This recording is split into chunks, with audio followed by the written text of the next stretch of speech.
সুপ্রিয় দর্শক, আসসালামু আলাইকুম। সবাইকে স্বাগত জানাচ্ছি আজকের গুরুত্বপূর্ণ সংবাদে। প্রথমেই জানিয়ে দিচ্ছি সংবাদ শিরোনাম, পরে বিস্তারিত। শেষমেশ কি থামছে রক্তপাত? গাজায় শান্তির আলোচনায় বড় অগ্রগতি, তবুও ঝরছে শিশুর রক্ত, কাঁদছে মায়েরা। শার্ম আল শেখ, মিশর। সমুদ্রের নীল ঢেউয়ের পাড়ে বসেছে ইতিহাস বদলে দেওয়ার এক বৈঠক। কক্ষের ভেতর আলোচনায় ব্যস্ত কূটনীতিকরা, আর কক্ষের বাইরে গাজার ধ্বংসস্তূপে শিশুর আর্তনাদ।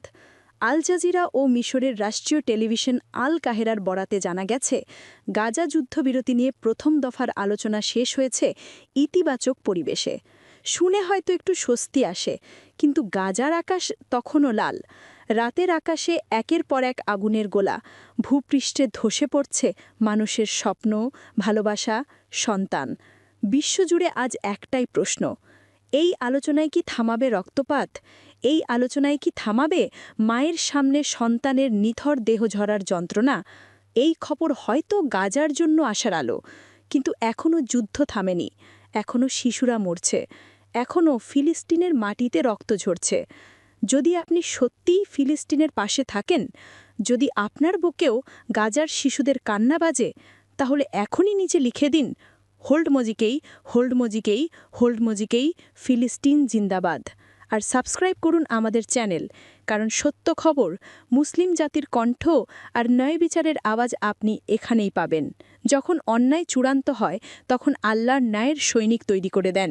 ইসরায়েল ও আমেরিকার ষড়যন্ত্র যতই গভীর হোক, মুসলিম জাতির ঈমান ও ঐক্যই একদিন হবে তাদের সবচেয়ে বড় ভয়। চলুন বেশি কথা না বাড়িয়ে বিস্তারিত জেনে নিই। ঐতিহাসিক বৈঠক শার্ম আল শেখের মাটিতে। সোমবার মিশরের রোদমাখা পর্যটন নগরী শার্ম আল শেখে বসেছিল এই অভূতপূর্ব বৈঠক। মুখোমুখি বসেছিলেন হামাসের প্রতিনিধি এবং ৩ দেশের মধ্যস্থতাকারী মিশর, কাতার ও যুক্তরাষ্ট্র। বৈঠকের প্রথম দিনেই দেখা যায় অপ্রত্যাশিত আশাবাদ। মধ্যপ্রাচ্য বিশ্লেষকরা অনেকে বলছেন, এটি শুধু একটি বৈঠক নয়, এটি হতে পারে গাজায় চলমান গণহত্যা থামানোর ইতিহাস। তারা আরও যোগ করেন, যদি এই আলোচনা সফল হয়, তাহলে হয়তো বহুদিন পর প্রথমবারের মতো গাজার আকাশে শান্তির কবুতর উড়বে।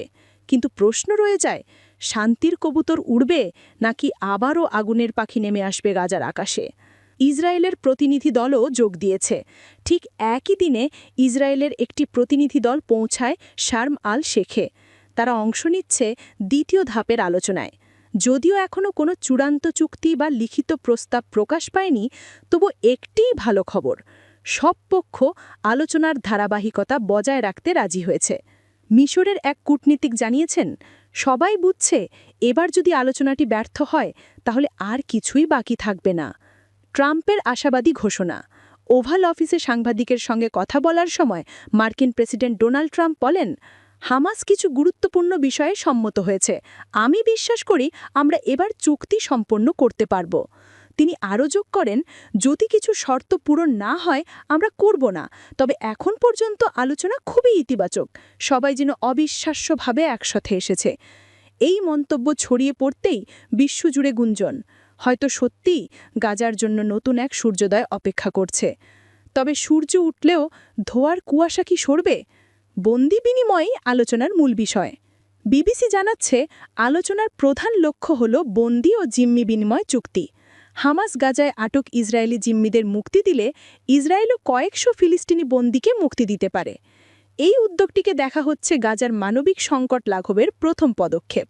বিশ্লেষকদের মতে, যদি এই বন্দি বিনিময় সফল হয়, তাহলে পরবর্তী ধাপেই আসতে পারে পূর্ণ যুদ্ধবিরতি। কিন্তু তার আগেই সময় যেন গিলে নিচ্ছে হাজারো জীবন। প্রতিটি বোমা পড়ছে এক একটি পরিবারের উপর, প্রতিটি বিস্ফোরণ গিলে নিচ্ছে ভালোবাসা, স্মৃতি, শিশুর হাসি। এখনও থামেনি আগুনের বর্ষণ। আলোচনার সময় যখন টেবিলে শান্তির খসড়া লিখছেন কূটনীতিকরা, ঠিক তখনই গাজার খান ইউনুসে চলছে বিমান হামলা।